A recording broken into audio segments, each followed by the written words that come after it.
Hello friends, നമസ്കാരം. നമ്മുടെ Kerala TV സീരിയലിലേക്ക് എല്ലാവർക്കും സ്വാഗതം.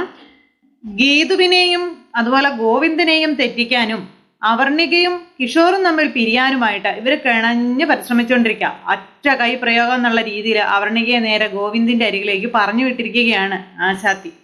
അങ്ങനെ രാധിക പറഞ്ഞ കാര്യങ്ങളെല്ലാം കേട്ട് ആ ഒരു ഓഡിയോ ക്ലിപ്പും കൂടെ കേട്ട് കഴിഞ്ഞപ്പോഴേക്കും അവർണിക ഭയങ്കരമായിട്ട് അങ്ങ് തളർന്നുപോയി. അവർണിക എന്നിട്ട് നേരെ വെച്ച് പിടിക്കുകയാണ് ഈ ഗോവിന്ദിനെ കണ്ട് കാര്യങ്ങളെല്ലാം പറയാനായിട്ട്. ഇതേ സമയത്താണെന്നുണ്ടെങ്കിൽ നമ്മുടെ രഞ്ജു ഏട്ടനുമായിട്ട് സംസാരിച്ച് ഓഫീസിലേക്ക് പോകാൻ വേണ്ടി വളരെ ഹാപ്പി ആയിട്ട് ഇറങ്ങുക. ആ സമയത്താണ് രഞ്ജുവിന്റെ ന്യൂനത അല്ലെങ്കിൽ രഞ്ജുവിന്റെ ആ ഒരു അവസ്ഥ മനസ്സിലാക്കിക്കൊണ്ട് അങ്ങോട്ടേക്ക് അമ്മയും മകനും കൂടെ കടന്നു വന്ന് നമ്മുടെ രഞ്ജു ഹാപ്പി ആയിട്ട് അങ്ങ് ഇറങ്ങുമ്പോഴേക്കും രഞ്ജുവിന്റെ മുന്നിൽ വന്ന് തടഞ്ഞങ്ങ് നിന്നിട്ട് എങ്ങോട്ട് അടിയെന്ന് ചോദിച്ചു. ഞാൻ എങ്ങോട്ട് പോകുന്നു എന്നുള്ളത് നിങ്ങളെ ബോധിപ്പിക്കേണ്ട കാര്യം എനിക്കില്ല എന്ന് പറയുമ്പോൾ അതെന്താ എവിടുത്തെ മര്യാദയാണ്? ഈ വീട്ടിൽ എൻ്റെ മോൻ ഗോവിന്ദിന്റെ കൂടെ താമസിക്കുന്നിടത്തോളം ദിവസം നീ ആരാണ് എന്താണെന്നൊക്കെ അറിയാനുള്ള അവകാശം ഞങ്ങൾക്കുണ്ട് എന്നുള്ള കാര്യം പറയാം. അപ്പോൾ അതൊക്കെ അറിയാവുന്നവർക്ക് അല്ലെങ്കിൽ പറയേണ്ടവരോട് ഞാൻ പറഞ്ഞിട്ടുണ്ട്, അറിയേണ്ടവർക്ക് അറിയാം തുടങ്ങിയ കാര്യങ്ങളൊക്കെ നേരത്തേക്ക് നമ്മുടെ രഞ്ജുവും പറഞ്ഞു. രഞ്ജു ഇവരോട് ശരിക്കും തറുതല എന്നുള്ള രീതിയിൽ തന്നെ പറയുകയാണ്. അങ്ങനെ അങ്ങോട്ടും ഇങ്ങോട്ടും ഒന്നും രണ്ടും പറഞ്ഞു കഴിഞ്ഞപ്പം സത്യം പറ, നീ ഗോവിന്ദന്റെ ആരാണെന്ന് വീണ്ടും ഇവർ ചോദിക്കുക. അപ്പൊ പറഞ്ഞു, ഞാൻ ഗോവിന്ദേട്ടന്റെ ഫ്രണ്ടാണ്. ഒരു ഫ്രണ്ടായ നീ ഇത്രയും അടുപ്പവും ഇതൊക്കെ എന്തിനു ഗോവിന്ദനോട് കാണിക്കുന്നു എന്ന് ചോദിച്ചപ്പോൾ ഞങ്ങൾ തമ്മിലുള്ള ഫ്രണ്ട്ഷിപ്പ് അത്രയ്ക്ക് വലുതാണെന്നുള്ള കാര്യം രഞ്ജു പറയാം. എത്ര വലിയ ഫ്രണ്ട്ഷിപ്പ് ആണെങ്കിലും നീ അങ്ങനെയൊന്നും അല്ല ഗോവിന്ദന്റെ മുന്നിൽ കാണിക്കുന്നതെന്ന് പറഞ്ഞു. പിന്നെ നീ ഗോവിന്ദന്റെ ജീവിതം തകർക്കാൻ വന്നവളല്ലേ, നിന്നെ ഞാൻ വെറുതെ വിടില്ലെന്നൊക്കെ പറഞ്ഞുകൊണ്ട് രാധിക ഭയങ്കര ഡയലോഗുകളും കാര്യങ്ങളും. അപ്പൊ നിങ്ങളോടൊന്നും സംസാരിക്കാൻ എനിക്ക് താല്പര്യമില്ല, എനിക്ക് പോണം, എന്നെ നോക്കി ഒരാൾ വെയിറ്റ് ചെയ്യുകയാണെന്നൊക്കെ പറഞ്ഞ് അങ്ങനെ സംസാരിച്ചു കഴിഞ്ഞപ്പം നീ ഇപ്പൊ പോവണ്ടെന്ന് പറഞ്ഞുകൊണ്ട് രാധിക പറയാം. അത് നിങ്ങളാണോ തീരുമാനിക്കുന്നതെന്ന് ചോദിച്ചു. വരുൺ എന്നും അമ്മ വിളിച്ചപ്പോഴേക്കും മോൻ വന്ന് ഈ രഞ്ജുവിന്റെ കൈ രണ്ടും കൂടെ കൂച്ചി കെട്ടി അങ്ങ് പിടിച്ചു. അങ്ങനെ മുറുക്കെ അങ്ങ് കൂച്ചി പിടിച്ചു കഴിഞ്ഞപ്പോഴത്തേക്കും എന്നെ വിടുന്നും പറഞ്ഞുകൊണ്ട് രഞ്ജു ഭയങ്കര കരച്ചിലും കാര്യങ്ങളുമാണ്. പക്ഷെ അങ്ങതിനൊന്നും ഇവര് ഇതാവുന്നില്ല. പിടിച്ചവളെ മുറിയിലേക്ക് കയറ്റാൻ പറഞ്ഞു. അങ്ങനെ രഞ്ജുവിനെ അമ്മയും മകനും കൂടെ ചേർന്ന് പിടിച്ചു വലിച്ചു. അപ്പൊ എന്നെ വിടുന്നും പറഞ്ഞ് ഭയങ്കര കരയുന്നുണ്ട് നമ്മുടെ രഞ്ജു. അപ്പോൾ അവളെ അകത്തേക്ക് ഇടന്ന് പറഞ്ഞു. അമ്മ പറയുന്ന അനുസരിച്ച് മകനെല്ലാം അതുപോലെ തന്നെ ചെയ്തു. എന്നിട്ട് രഞ്ജുവിനെ മുറിക്കകത്തേക്ക് കയറ്റി ഒരൊറ്റ ഏറെ അങ്ങോട്ട് എറിഞ്ഞു. എന്നിട്ട് ബാഗും തട്ടിപ്പറിച്ചിങ്ങ് വാങ്ങിച്ചു. അപ്പോൾ ഫോണൊക്കെ ബാഗിലുണ്ടല്ലോ, അതെല്ലാം തട്ടിപ്പറിച്ച് വാങ്ങിച്ചു. അതൊക്കെ കഴിഞ്ഞപ്പോൾ രഞ്ജു ആണെന്നുണ്ടെങ്കിൽ പെട്ടെന്ന് റൂമിലേക്ക് ചെന്ന വീഴ്ചയിൽ ഇവര് പുറത്തുനിന്ന് വാതിൽ പൂട്ടി താക്കോലെടുത്തു. രഞ്ജു ആണെങ്കിൽ എന്നെ തുറന്നു വിടുന്നും പറഞ്ഞുകൊണ്ട് ഇങ്ങനെ ഭയങ്കരമായിട്ട് ഇങ്ങനെ ഒച്ച വയ്ക്കുന്നുണ്ട്. പക്ഷെ അവൾ അവിടെ കിടക്കട്ടെ എന്നും പറഞ്ഞുകൊണ്ട് ഇവർ രണ്ടുപേരും കൂടെ പുറത്ത് അവളുടെ കാര്യത്തിന് ഇന്നൊരു തീരുമാനമാകും എന്നും പറഞ്ഞാണ് നമ്മുടെ രാധികയും മകനും കൂടെ ഹാപ്പി ആകുന്നത്. അപ്പൊ ഇവിടുത്തെ ശല്യം അത് തീർന്നു. ബാക്കി എന്ന് പറയുന്നത് ഗീതു. ആ ശല്യം വൈകുന്നേരത്തോടു കൂടി തീരും. പിന്നെ ഇവര് സ്വസ്ഥമായി. പിന്നെ ശല്യങ്ങളൊന്നും ഇവരുടെ ജീവിതത്തിൽ ഉണ്ടാവില്ല എന്നുള്ള പ്രതീക്ഷയിൽ രണ്ടുപേരും വളരെ വളരെ ഹാപ്പി ആയിട്ട് ഇങ്ങനെ അവിടെ നിൽക്കുവാണ്. ആ ഹാപ്പിനെസ്സുമായിട്ട് ഇവർ രണ്ടുപേരും കൂടെ ഒരുപാട് സ്വപ്നങ്ങളൊക്കെ കണ്ടിങ്ങനെ നിൽക്കുന്നു.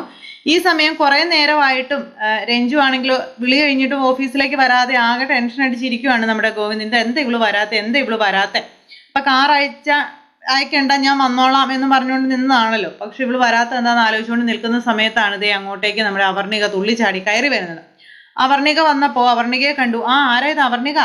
ഗീതാഞ്ജലി, ഗീതു വന്നില്ലേ, ഗീതുവിനെ കണ്ടില്ലേ എന്നൊക്കെ ചോദിച്ചു. അപ്പൊ ഞാൻ ഗീതാഞ്ജലിയെ കാണാൻ വന്നതല്ല, ഞാൻ ഗോവിന്ദ് സാറിനെ കാണാൻ വന്നതാണെന്ന് പറഞ്ഞു. എന്നെ കാണാനോ? അതെന്ത് പറ്റി? ഗീതുവായിട്ട് സംസാരിച്ചിട്ടാണോ വന്നതെന്ന് ചോദിച്ചു. എനിക്ക് അവളുടെ കാര്യമേ കേൾക്കണ്ട എന്നുള്ള കാര്യം പറഞ്ഞു. എന്തു പറ്റിയെന്ന് ചോദിച്ചപ്പോഴേക്കും എൻ്റെ ദൈവമേ, ആ കെട്ടങ്ങ് അഴിച്ചില്ലേ നമ്മുടെ അവർണിക. കിഷോറും ഗീതാഞ്ജലിയും തമ്മിൽ അവിഹിത ബന്ധമുണ്ടെന്നും അവര് തമ്മിൽ ഏതു നേരവും കാണാറുണ്ട്, അതുപോലെ തന്നെ ഹോട്ടലിൽ റൂം എടുത്ത് താമസിക്കാറുണ്ട്, അങ്ങനെയൊക്കെയുള്ള കാര്യങ്ങളൊക്കെ പറയുക. അപ്പൊ അങ്ങനെയൊക്കെ പറഞ്ഞു കഴിഞ്ഞപ്പോൾ നമ്മുടെ ഗോവിന്ദൻ അവർണികയോട് ആരെയും പൊട്ടത്തരമൊക്കെ പറഞ്ഞെന്ന് ചോദിച്ചു. അപ്പൊ എന്നോട് പൊട്ടത്തരം അല്ല പറഞ്ഞത്, ഇതൊക്കെ സംഭവിച്ച കാര്യങ്ങളാണ്. ഗീതാഞ്ജലിയും അതുപോലെ കിച്ചുവും തമ്മിൽ ആദ്യം പ്രണയത്തിലായിരുന്നില്ലേ, അതിനുശേഷമല്ലേ സാറിനെ അവള് വിവാഹം കഴിച്ചത് തുടങ്ങിയ കാര്യങ്ങളൊക്കെ ഇങ്ങനെ നേരത്തേക്കും പറയുക. ഇതെല്ലാം കേട്ട് നമ്മുടെ ഗോവിന്ദൻ ഞെട്ടി നിൽക്കുവാട്ടോ. കാരണം അറിയാൻ പാടില്ലാതെ ആരീ കാര്യങ്ങളൊന്നും അറിയരുതെന്ന് ആഗ്രഹിച്ചു അവർ ഈ കാര്യങ്ങളൊക്കെ അറിഞ്ഞിരിക്കുന്നു. അപ്പൊ പിന്നെ അവർണികയുടെ മുന്നിൽ അങ്ങനെ ഒന്നും മറച്ചു വെക്കാൻ പറ്റുന്നില്ല ഗോവിന്ദന്.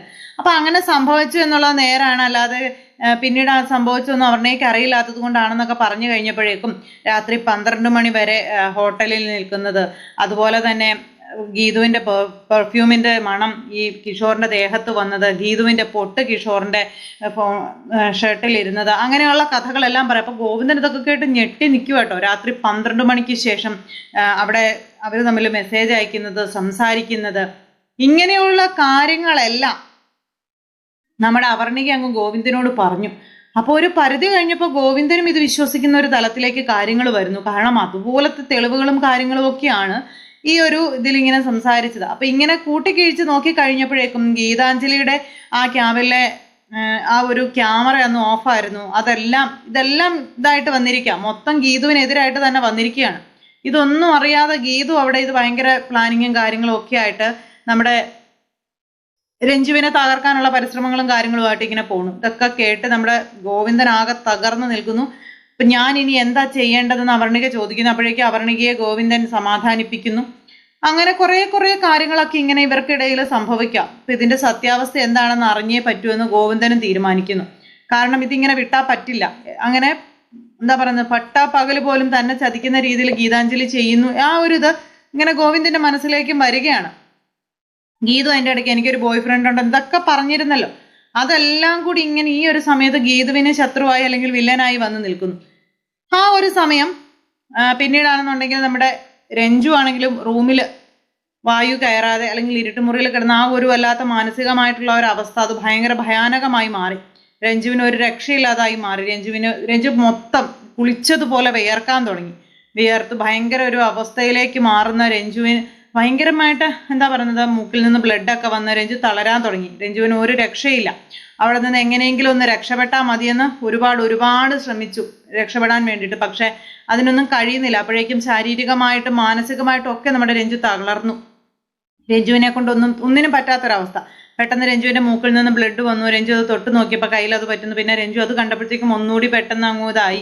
രഞ്ജു വന്നിട്ട് ഇങ്ങനെ തളർന്ന് അങ്ങോട്ട് ആ റൂമിൽ ആ തറയിൽ ഇങ്ങനെ വീഴുന്നു. ഈ സമയത്ത് രഞ്ജു മരിച്ചു കാണും എന്നുള്ള പ്രതീക്ഷയിൽ ഇവിടെ അമ്മയും അതുപോലെ മകനും കൂടെ വളരെ ഹാപ്പി ആയിട്ട് ഇങ്ങനെ നിൽക്കുന്നു. അപ്പം രഞ്ജുവിനെ കൊല്ലണം എന്നുള്ളൊരു ഉദ്ദേശം ഇവർക്ക് ഉണ്ടായിരുന്നില്ല. രഞ്ജു ഇവിടെ നിന്ന് പോകണം എന്ന് മാത്രമേ ഉണ്ടായിരുന്നുള്ളൂ. പക്ഷെ രഞ്ജുവിൻ്റെ നില അതീവ ഗുരുതരമായ ഒരു അവസ്ഥയിലേക്ക് വരികയാണ്. അപ്പം അങ്ങനെ ആ ഒരു സിറ്റുവേഷനും കാര്യങ്ങളും മൊത്തത്തിൽ എല്ലാം ഇപ്പം ഗീതുവിൻ്റെ തലയിലേക്ക് വരുന്ന ഒരു സാഹചര്യത്തിലൂടെയാണ് കഥ മുന്നോട്ട് പോകുന്നത്. എന്തായാലും ഗീതുവിൻ്റെ ജീവിതം തകർത്തിട്ട് ആ ഒരു ഇതിലേക്ക് മുന്നോട്ട് പോകുന്ന ആ ഒരു കഥയും കഥാവിശേഷങ്ങളും ഒക്കെ ആയിട്ടാണ് നാളത്തെ എപ്പിസോഡ് വരുന്നത്. അപ്പം എല്ലാവരും കാത്തിരുന്ന് കാണണം. ആരും തന്നെ മിസ് ചെയ്ത് കളയരുത്. എല്ലാവർക്കും നല്ലൊരു ദിവസം ആശംസിക്കുകയാണ്. എല്ലാവരുടെയും സ്നേഹത്തിനും സപ്പോർട്ടിനും 1000 നന്ദി അറിയിച്ചുകൊണ്ട് നിർത്തുന്നു. സൂപ്പർ ഹിറ്റ് കഥയുമായി കാണുന്നത് വരെ എല്ലാവർക്കും നന്ദി. See you again. Take care. Bye bye. Good night.